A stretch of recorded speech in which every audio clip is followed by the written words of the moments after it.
Marcus చెప్పు. ఇప్పుడు తీసుకుంటే 10,000 వస్తుంది రైతు బంధు. కాంగ్రెస్ అధికారంలోకి వస్తే 15,000 వస్తుంది. ఇప్పుడు పెన్షన్ తీసుకుంటే 2,000 వస్తుంది. కానీ ఒక నెల వాయిదా పడ్డదంటే వచ్చే నెల మేము 4,000 ఇస్తాం.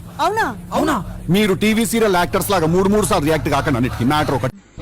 ఇవాళ రుణమాఫీ చేసిన వాళ్ళందరినీ నేను విజ్ఞప్తి చేస్తున్నాను. ఎంబడే బ్యాంకు పోయి 2 లక్షలు తెచ్చుకోండి.